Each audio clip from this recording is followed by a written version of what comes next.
أعوذ بالله من الشيطان الرجيم. بسم الله الرحمن الرحيم. إن تحرص على هداهم فإن الله لا يهدي من يضل وما لهم من ناصرين. صدق الله العظيم. سبحانك لا علم لنا إلا ما علمتنا إنك أنت العليم الحكيم.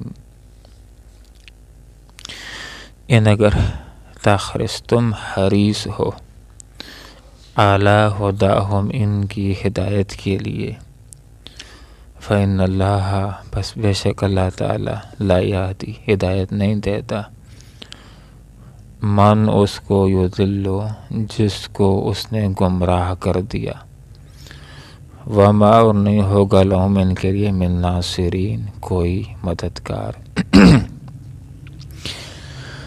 رسول اکرم صلی اللہ علیہ وسلم کی یہ شدید ترین خواہش تھی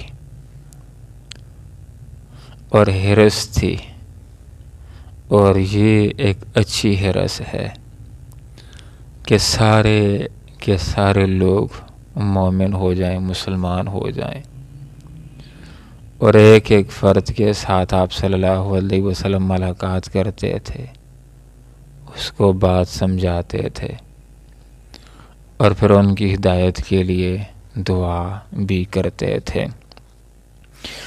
یہاں پر آپ صلی اللہ علیہ وسلم کو تسلی دی گئی، فرمایا کہ ان تخرس اگر آپ حریص ہیں علی ہداہم ان کی ہدایت کے لیے کہ سب کو ہدایت مل جائے، تو اے آپ صلی اللہ علیہ وسلم آپ یہ بات سمجھ لیجئے کہ بے شک اللہ تعالی ہدایت نہیں دیتا، من اس کو یضل جس کو اس نے گمراہ کر دیا ہو۔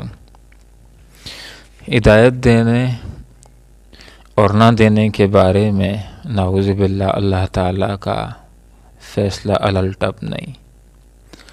ہدایت اللہ تعالیٰ اسی کو دیتا ہے ایمان کی کہ جس کے دل کے اندر حق کی طرف طلب اور رجوع ہوتا ہے۔ جو لوگ حضرت عمر رضی اللہ عنہ جیسے ہوتے ہیں، حق کی طلب ہوتی ہے، ان کو اللہ تعالیٰ حق تک پہنچا دیتا ہے۔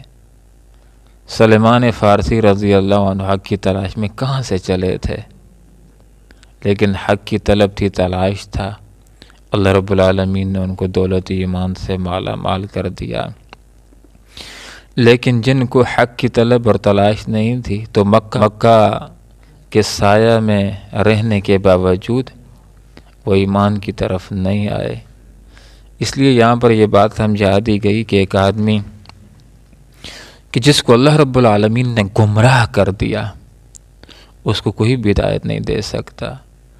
انبیاء کا کام لوگوں کو ہدایت دینا اور نہ دینا نہیں ہوتا، انبیاء کا کام لوگوں کو حق راستہ بتلا دینا ہے، دعوت دینا، لوگوں اللہ رب العالمین کی عبادت کرو۔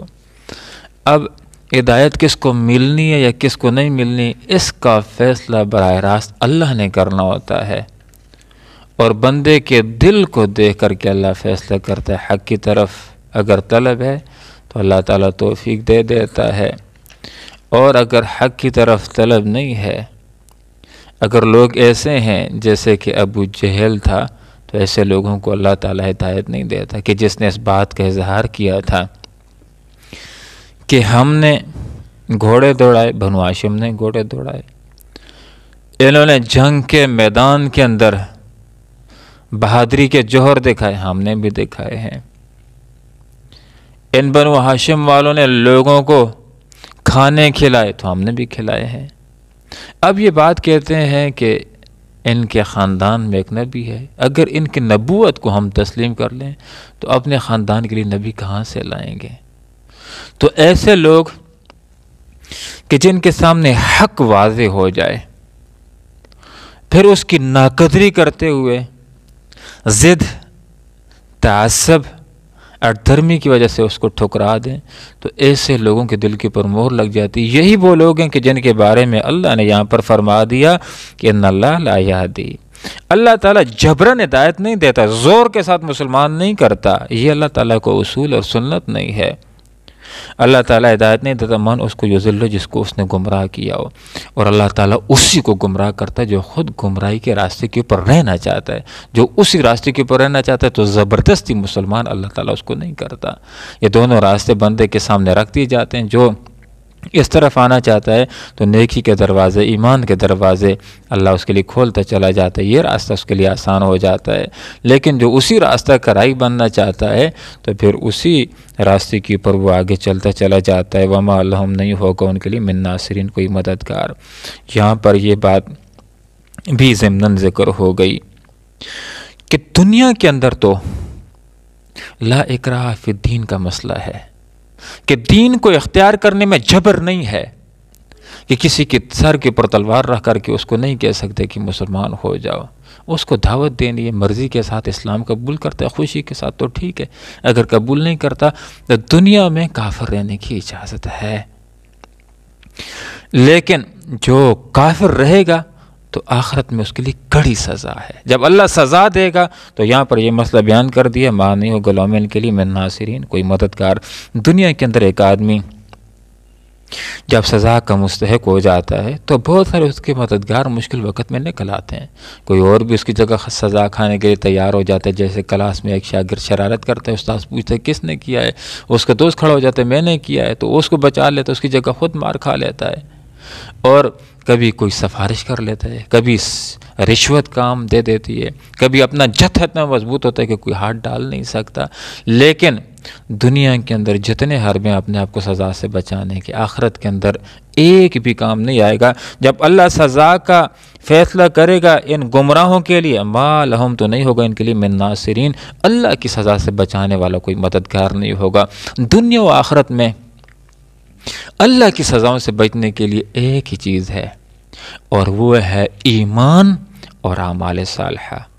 جس کے پاس ایمان ہوگا، اعمال صالحہ ہوں گے، اس کی بنیاد کے اوپر اس کو انشاءاللہ اللہ کا فضل نصیب ہو جائے گا، اور جس کو اللہ کا فضل نصیب ہو گیا وہ آخرت کے اندر سزاؤں سے بچ جائے گا اور جنت کے اندر داخل ہو جائے گا۔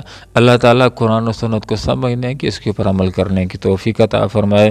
آمین وآخر دعوانا ان الحمدللہ رب العالمین۔ ان اگر تحرص تم حریص ہو علی ہداہم ان کی ہدایت کے لیے، فإن اللہ پس بے شک اللہ تعالیٰ لا یہدی ہدایت نہیں دیتا، من اس کو جس کو یضل اس نے گمراہ کر دیا ہو، وما لہم اور نہیں ہوگا ان کے لیے من ناصرین کوئی مددگار اللہ کے مقابلے میں۔ اللہم ربنا آتنا فی الدنیا حسنہ وفی الآخرۃ حسنہ وقنا عذاب النار برحمتک یا ارحم الراحمین۔